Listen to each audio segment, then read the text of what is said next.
अस्सलाम वालेकुम students, today will discuss about impulse. Impulse हमारे क्या होता है? Impulse sudden change. आप अगर कोई काम करना चाहते हैं, अचानक कोई काम आप करना चाहते हैं, ओके। तो फिजिक्स की टर्म में ये होता है चेंज इन मोमेंटम। क्या होता है? Change in momentum. आप मोमेंटम पढ़ चुके हैं। तो मोमेंटम को मैंने काफ़ी डिटेल में लास्ट जो लेक्चर मैंने दिया है उसमें आपको मोमेंटम के बारे में बताया है। तो चेंज इन मोमेंटम जो होता है वो हमारे पास क्या होता है? इम्पल्स होता है। स्टूडेंट्स, इसको एक और तरीके से भी डिफाइन किया जा सकता है। वो ये है कि जो ये इम्पल्स है, ये हमारे पास प्रोडक्ट है। इसका प्रोडक्ट किस चीज़ का प्रोडक्ट है? Product of average force. अच्छा, मैं एवरेज क्यों लिख रहा हूँ ये मैं आपको बाद में बताऊंगा। Okay students, average force and time interval, product of average force and time interval. अच्छा, इसको एक एग्जाम्पल से अगर समझें तो आप बेहतर समझ सकते हैं। इसकी बहुत ज़्यादा हमारे पास ना एडवांटेज है इम्पल्स का। हम इम्पल्स अगर हम देखें फोर्स और टाइम, अगर आपका एक्सीडेंट होता है और आपने अगर हेलमेट पहना हुआ है और हेलमेट नहीं पहना, तो आप पे क्या इम्पैक्ट आएगा? इसकी एप्लीकेशंस भी देखेंगे। वो नेक्स्ट स्लाइड में देखते हैं। पहले इसको यूनिट्स और मैथमेटिकली लिख लेता हूँ, उसके बाद फिर मैं आपको बताता हूँ। ओके। हाँ, तो ये तो इसकी डेफिनेशन थी कि चेंज इन मोमेंटम, और क्या हो सकता है? Product of average force and time interval. Time interval कौन सा? कोलिजन के दौरान। ओके, अगर हमारे पास कोई चीज है, कोलाइड होती है उन दोनों के दरमियान। आपके पास एक बॉल है, ओके, और बॉल और एक आपके पास क्या है? बैट। ठीक हो गया। बैट और बॉल के दरमियान जो कोलिजन होती है, ठीक हो गया, और वो कितने शॉर्ट टाइम के लिए होती है? तो इस जिस टाइम ये आपस में कोलाइड होते हैं तो वहां पे हमारे पास क्या क्रिएट होती है? एक नई क्वांटिटी है जो इम्पल्स। ओके स्टूडेंट्स, अच्छा इसको मैथमेटिकल फॉर्म में कैसे लिखेंगे? मैथमेटिकली मैं आपको बता देता हूँ।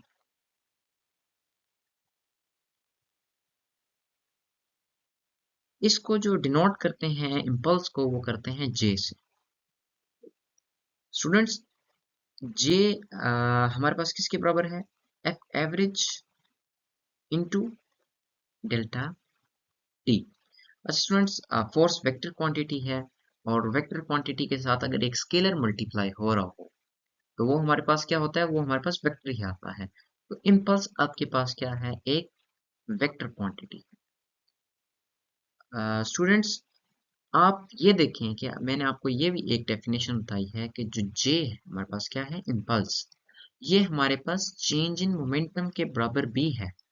तो आप इधर से भी अंदाजा लगा सकते हैं कि जो हमारी यूनिट है, हमारे पास जो यूनिट है मोमेंटम के, वो ही यूनिट है किसके? इम्पल्स के। और स्टूडेंट्स, जो मोमेंटम देखें एक वेक्टर क्वांटिटी है, तो इम्पल्स भी हमारे पास क्या होगी? इम्पल्स भी हमारे पास वेक्टर क्वांटिटी है। अच्छा, अब मैं आपको एवरेज फोर्स का बताता हूँ। ये आप एक चीज आप देख लें कि जब भी आपके पास कोलिजन होती है, आपके पास कौन सी होती है? वेरिएबल फोर्स होती है। अ, कहाँ पे?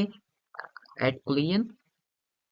जब भी आपके पास क्या होती है? कोलिजन होती है, आपके पास क्या होती है? वेरिएबल फोर्स होती है। Okay, at collision forces, forces variable. Okay, force हमारे पास क्या होती है? वेरिएबल होती है।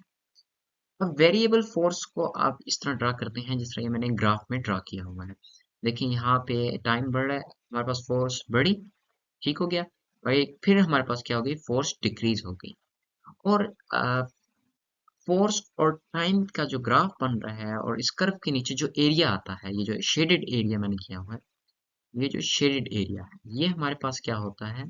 ये हमारे पास इम्पल्स होता है। ओके, जिस तरह हमने वेलोसिटी टाइम ग्राफ में पढ़ा था कि हमारे पास अगर कोई ग्राफ है, ठीक है, उसके जो हमारे पास कर्व है उसके नीचे जो शेडेड एरिया बन रहा है वो क्या बनता था? एक्सलरेशन। तो यहाँ से आप देख सकते हैं कि फोर्स और टाइम का जो ग्राफ है उसमें जो शेडेड एरिया हमारे पास क्या बताता है? हमारे पास इम्पल्स बताता है। अच्छा स्टूडेंट्स, आप ये देखें, एवरेज फोर्स क्यों लेते हैं? एवरेज फोर्स कुछ यहाँ पे रहेगी। ठीक हो गया? हम अपनी आसानी के लिए क्या करते हैं, हम एवरेज फोर्स लेते हैं। ठीक हो गया? ताकि हम आसानी से, ये रेक्टेंगल बन जाता है हमारे पास, तो हम इसको आसानी से सॉल्व कर सकते हैं। अदरवाइज आपको हायर क्लासेस में इंटीग्रेशन आप पढ़ेंगे, इंटीग्रेशन के थ्रू इस कर्व के नीचे आप एरिया निकाल सकते हैं। आपको मैं एक आसान सा तरीका बताता हूँ। अगर आपके पास देखें, ये इस तरह का ग्राफ बन रहा है, तो आप क्या करते हैं, आप यहाँ पे रेक्टेंगल्स बनाते हैं। ठीक है? आप क्या करते हैं, रेक्टेंगल्स बनाते हैं। ठीक है? और रेक्टेंगल्स के बाद फिर आप क्या कहते हैं कि हम इसका एरिया निकालेंगे। अच्छा, ये देखें, अब मैं यहाँ पे क्या बना रहा हूँ, मैं रेक्टेंगल्स बना रहा हूँ, क्योंकि मुझे सिर्फ जो कर्व है उसके नीचे वाला, जो उससे डाउन है, ठीक है, वो वाला मुझे क्या चाहिए, मुझे एरिया चाहिए। अब ये देखें कि ये कुछ जो, अगर मैं ये बड़ा रेक्टेंगल यहाँ से लेता हूँ, ये मैं येलो कलर में आपको शो करूँगा, ये वाला बड़ा रेक्टेंगल यहाँ तक, तो देखें ये कुछ जो एरिया है, ये कौन सा एक्सक्लूडेड एरिया जो है, कर्व के ऊपर है, एरिया अबव दी कर्व। ओके, एरिया अबव दी कर्व, ये हमारे पास क्या होता है, ये इंक्लूड नहीं हो। तो हम क्या कहते हैं, हमें नीचे वाला चाहिए, तो हम एक ये बिल्कुल, ये जो एवरेज फोर्स होगी, ये बराबर तो नहीं होगी हमारे पास, लेकिन ये है कि ये हम एक काफी उसको अप्रोच कर सकते हैं। ठीक है स्टूडेंट्स? तो हम क्या कहते हैं, हम कहते हैं कि हम ये इसको स्मॉल स्मॉल एरिया में डिवाइड करते हैं। ये हमारे पास देखें, अब ये जो एरिया बन रहा है, एक एक हम करीब जा रहे हैं उसके, तो हम कहते हैं कि ओके, हमारे पास अगर ये पूरा कर्व का मैं एरिया नहीं लेना चाहता, मैं यहाँ पे कहता हूँ, मैं रेक्टेंगल की, देखिए रेक्टेंगल की जो हाइट थी, वो मैंने क्या कर दी, कम कर दी, और जो विड्थ थी थोड़ी सी, मैंने उसकी बढ़ा दी। और अब ये देखें, ये सारा जो ये वाला एरिया था, ये मैंने क्या कर दिया, मैंने एक्सक्लूड कर दिया, ये वाला जो एरिया था, ये वाला। ठीक है स्टूडेंट्स? ये एरिया मैंने क्या किया, ये मैंने निकाल दिया, और मैंने इसको क्या किया, मैंने नीचे से लगा दिया। ओके, और मैंने ये एक रेक्टेंगल बना दिया, ये सिर्फ अपनी आसानी के लिए मैंने किया। ठीक है? तो इसलिए हम क्या करते हैं, हम इसकी एवरेज ले लेते हैं। अच्छा, अब इसका यूनिट्स देख लेते हैं, जो हमारे पास इम्पल्स के हैं, वो हमारे पास क्या यूनिट होते हैं। इम्पल्स का मैंने आपको बताया चेंज इन मोमेंटम है, और मोमेंटम के हमारे पास क्या यूनिट होते थे, मोमेंटम के हमारा जो यूनिट था, वो न्यूटन सेकेंड। अच्छा स्टूडेंट्स, तो इसका एक और हमारे पास यूनिट है, जिसको हम कहते हैं केजी मीटर पर सेकेंड। और स्टूडेंट्स, अगर हम इसकी डायमेंशंस देखें, तो डायमेंशंस क्या होंगी, डायमेंशंस जो है हमारे पास इम्पल्स की, वो हमारे पास क्या है, M L T minus one. Okay students, अब हम इसकी आते हैं एप्लीकेशंस पे, कि इम्पल्स का हमें फायदा क्या है। अच्छा, अब ये देखिए, आपने ये देखा होगा, अपनी कार्स में आपने देखे होंगे एयर बैग्स। ओके, जो जितनी नई मॉडर्न कार्स आ रही हैं, इसमें हमारे पास क्या है, इसमें हमारे पास एयर बैग्स हैं। अब अगर फर्ज करें आपकी कार में एयर बैग नहीं लगे, और आप सडन ब्रेक लगाते हैं, तो आप क्या करेंगे, आपके पास टाइम बहुत कम होगा, और आपका हेड क्या कर देगा, स्टेयरिंग के साथ जल्दी से टकराएगा। आपका सर क्या होगा, आपका सर स्टेयरिंग के साथ जल्दी टकराएगा। तो अब देखिए, हमने इम्पल्स को लिखा था कि इम्पल्स हमारे पास जो है, वो है प्रोडक्ट है किसका, फोर्स और टाइम का, चेंज इन टाइम।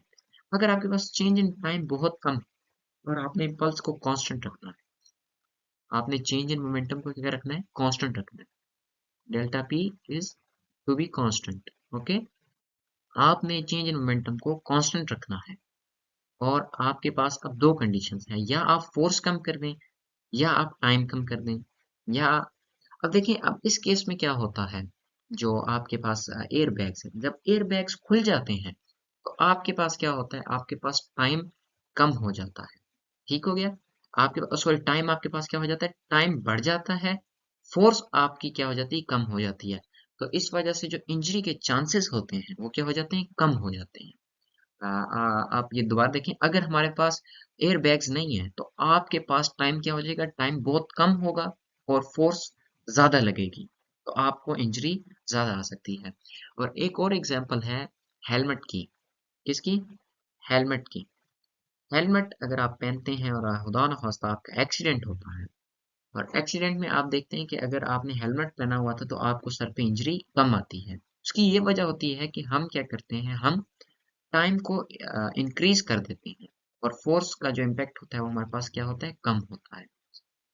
अच्छा स्टूडेंट्स, और हम ये एक और एप्लीकेशन देखते हैं कि जब आपने देखा होगा बॉलर कैच करता है, ठीक है, कैच ऑफ बॉल, ओके।